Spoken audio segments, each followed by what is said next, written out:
In 1985, the world watched one of Hollywood's greatest legends slowly disappear.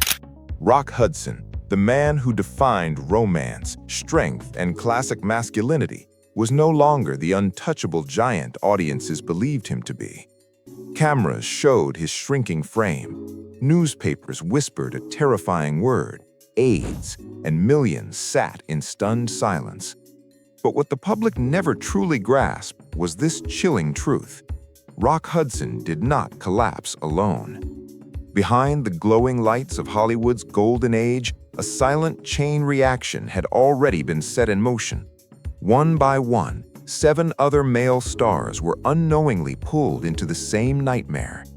These were men adored across America, living lives of luxury and applause. Yet beneath the glamour, secrets festered, secrets powerful enough to destroy careers, families, and lives. This was a tragedy born from fear, silence, ignorance, and moments of misplaced trust.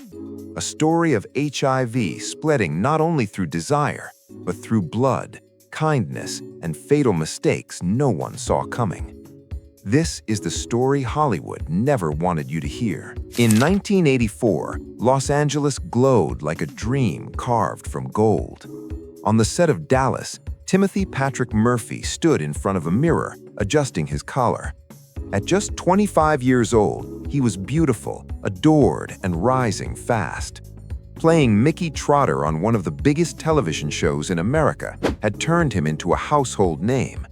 Fame, wealth, and invitations flowed freely. But Timothy carried a secret, one that could erase everything he had built. He was attracted to men, and in that era, that truth was dangerous. One night, Timothy drove his sports car through the winding roads of the Hollywood Hills, heading toward a private mansion. This wasn't a party for photographers.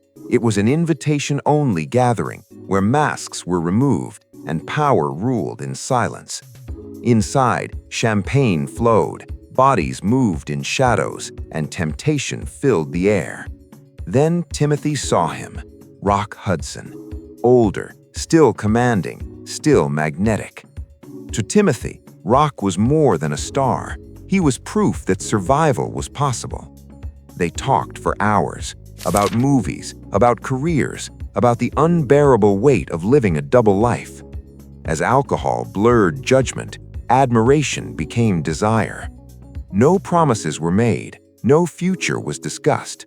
It was a single night Timothy believed would open doors. Instead, it quietly closed his future forever. 1 year later, the news broke. Rock Hudson had AIDS. Timothy read the headlines with trembling hands. Every cough became terror. Every bruise felt like a countdown. In 1988, at just 29 years old, Timothy Patrick Murphy died. He never spoke publicly. He never blamed anyone. He took the secret with him into the grave. While Los Angeles trembled, Las Vegas glittered. Liberace, the king of excess and spectacle, ruled the neon desert. Gold fixtures, rhinestone capes, roaring applause, everything screamed immortality. But behind the performance lived a man terrified of aging alone. In his 60s, Liberace craved youth more than anything. Rock Hudson understood that fear. And so, he sent him a gift, a young man, beautiful and obedient, introduced through quiet connections. The young man became Liberace's companion, protector, and lover. Cars, jewelry, surgery, Liberace spared nothing, believing loyalty could be purchased. But blood carries no loyalty. The virus traveled silently, from Rock Hudson into the young man, and from him into Liberace. When Rock's death shocked the world, Liberace denied everything. He denied illness, denied rumors, denied truth. He told the press he was dieting. Behind makeup and wigs, his body was failing. In 1982, long before the public understood AIDS, Rock Hudson traveled to Baja California with Anthony Perkins, the unforgettable star of Psycho. They weren't lovers. They were friends bound by shared secrets and mutual understanding. On a horseback ride through a rocky canyon, tragedy struck. Anthony's horse panicked, throwing him violently to the ground. His leg shattered, blood poured out. Time was slipping away. The local clinic had no blood supply, and time was slipping away. Without hesitation, Rock Hudson rolled up his sleeve and said, "Take mine." Drop by drop, Rock's blood flowed into Anthony Perkins, pulling him back from the edge of death. In that moment, a bond stronger than friendship was formed, one sealed in blood. Years later, when Rock revealed his AIDS diagnosis, Anthony's world collapsed. The memory of the clinic, the tube, the blood, returned with terrifying clarity. Fear consumed him, yet he never accused Rock. He knew they were both victims of an era blinded by ignorance. In 1992, Anthony Perkins died, carrying both gratitude for the life he was given and terror for the cost that followed. If Anthony Perkins was a victim of kindness, then Brad Davis became a casualty of excess. The breakout star of Midnight Express lived his life like a flame that refused to dim, intense, reckless, and fearless. By 1980, Hollywood's underground parties had become places where escape mattered more than caution. One winter night in Coldwater Canyon, drugs flowed freely in darkened rooms where judgment dissolved. Needles were shared casually, without fear or understanding. Rock Hudson used one. Moments later, Brad Davis picked it up. There was no pain, no warning, no sense of danger, just blood passing silently from one body to another. Years later, when the truth finally surfaced, Brad did not fear death itself. What terrified him was the cruelty of public judgment. He watched how the world recoiled from Rock Hudson, how admiration turned into disgust overnight. Then there was Robert Reed, a man millions trusted as America's ideal father. On television, as Mike Brady in The Brady Bunch, he embodied wisdom, warmth, and moral certainty.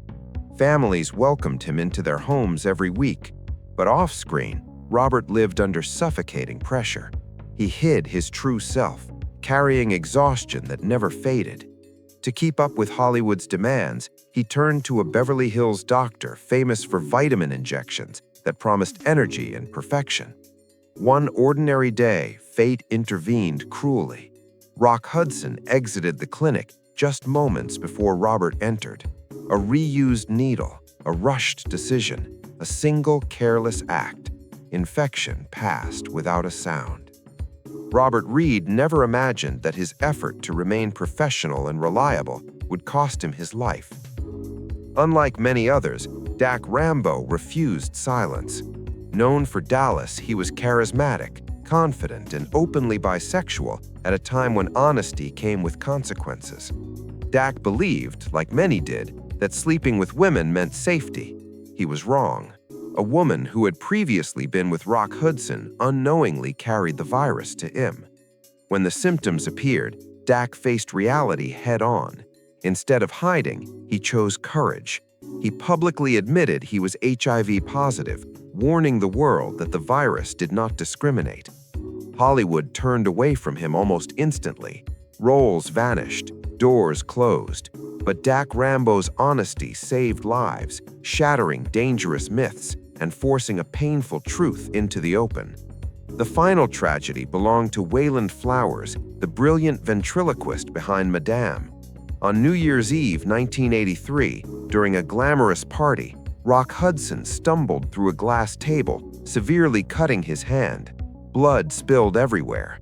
While others froze, Wayland rushed forward. No gloves, no hesitation, just compassion. Pressing his hand against Rock's wound, Wayland didn't notice a small cut on his own skin. Blood crossed the boundary. These men were not villains. They were victims of fear, silence, and a world unprepared for the truth. Their pain forced society to finally face HIV/AIDS, breaking stigma through tragedy. They lived in the spotlight and died in shadows, but their stories changed history.